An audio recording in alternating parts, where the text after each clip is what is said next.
Girl on a date asks, what is my biggest flaw? How do I answer that? It's a trap. It's a trap. Don't do it. What's your biggest flaw? This is like we were just talking about in the last question. This is the propaganda that's in the news and the movies and the TV. It's like, talk about your feelings. In other words, you got to be like a girl. And the bottom line is, if a woman says, what's your biggest flaw?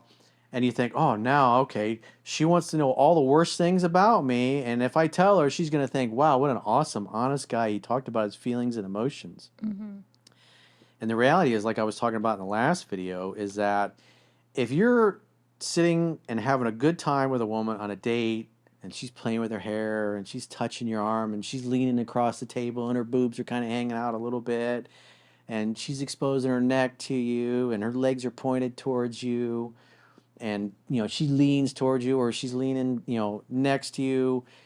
As soon as you start talking about your flaws, you will see an instant, immediate change in her body language to go from attracted and turned on to repulsed. She'll stop playing with her hair. She'll lean back. She might cross her arms. Her legs will cross the other way and point away from you. Her body language may even be looking like she's wanting to get away with you or get away from you. And so the point being is that, and this is discussed in the book, is that if it's not going to make you look more confident, more attractive, more masculine, keep it to yourself. And so if she says, what's your biggest flaw, then something like that, that's one of those things that kind of backs you in a corner. It's a trap. There's really no good answers. And so the best way to answer that is going to be something humorous and something goofy and something playful, like a non-serious type of answer. Yeah. So if she says, what's your biggest flaw, you can say, well, I don't kiss on the first date, and sometimes girls get mad.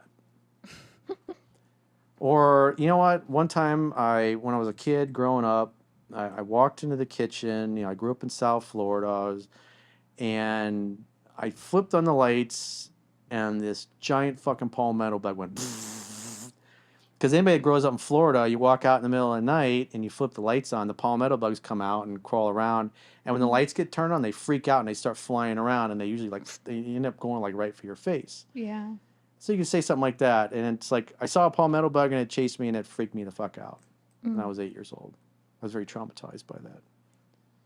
But it could be funny and silly and non-serious, because if you're like, well, I just robbed a drugstore last week and I'm hoping I don't get sent to prison, you're not going to want to say something like that. You're like, yeah. Be like, oh, trust issues. I have trust issues. I got trust issues, or you know what? Every girl that I date always dumps me after the third date, and I don't understand why. Oh my gosh. If you hear something like that, you should be like, what? This guy's a freak. Right. And so it's not gonna make you look attractive, don't say it. And so you should have some kind of humorous, kind of ridiculous, like, I like the one that just I pulled out of my ass that, she said, what's your biggest flaw? I was like, well, I don't kiss on the first date, and sometimes girls get kind of big mad that I won't kiss them on the first date, and they get a little handsy, a little frisky, and not a piece of meat, Yeah. And vice versa. I feel like girls shouldn't answer that either. No guy wants to know what your deepest issues are. He's going to be like, oh, no, she's not ready for something serious. I don't want her. So those questions you can learn later on, definitely not on your first or second date. Because if she learns about your worst stuff when she's head over heels in love with you, you'll see her lose attraction. It'll be in her body language. But because she's so emotionally invested at that point, and she's in love, and she's exhibiting this and doing all the things that are in the book, you can get away with it. But that's like months and months and months down the road. But the reality is, she's not going to become more attracted to you. And especially if it's a serious flaw. If you're like, oh, my biggest flaw is I'm lazy as hell and I never get anything done, and Ew. I probably won't take out the garbage or whatever. And then, 6 months later, a year later, you're living together and she's bitching at you for never taking the garbage out. And she's going to throw that in your face. Yeah. Anything that gives her ammunition to justify her point of view or why she's upset, and especially if it's stuff you told her about you, flaws you have, and now you're exhibiting the flaws 6 months, 8 months later, she's going to throw that shit in your face. Right. And it's just not going to help you. It's not going to make your relationship better if she knows bad things about you. It's not going to turn her on if she knows more bad things about you. It's going to turn her off. And especially in the beginning, what is the purpose of a date? It's to create an opportunity for sex, to happen, to hang out, to have fun, to hook up. That's it. Now, if you're super religious and you're like, no sex until marriage, it's like, okay, well, then the seduction happens on your wedding night.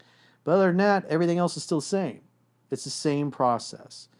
And if it doesn't make you look attractive, shut the fuck up, shut the fuck up, shut the fuck up.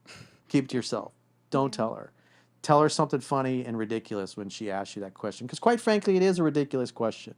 It's a trap. Don't do it. If you ever seen what was it, Star Wars? I think Empire Strikes Back. Or no, maybe it was the Ewok thing. Yeah. Right? They're supposed to blow up the shield around the planet, Mm-hmm. and it doesn't get blown up in time. And there's the guy who's got the big bug eyes because it's like a meme. You see it a lot. The Star Wars meme. The guy that looks like a fish. Mm-hmm. He's one of the generals. And he's like, "It's a trap! It's a trap!" He says it like that. Mm-hmm. So when a woman says, "What's your biggest flaw, Corey?" You go, "It's a trap! It's Yeah. a trap!" Just remember that guy. Don't do it. Keep it shut. Use something ridiculous and playful and humorous to answer a question. Never give her a serious answer about it. Make up something ridiculous and kind of funny because it'll make her laugh. And if you make her laugh, what happens? Laughing is good emotions, good feelings. And if she's with you and you just made her feel good and laugh, she feels more attraction to you.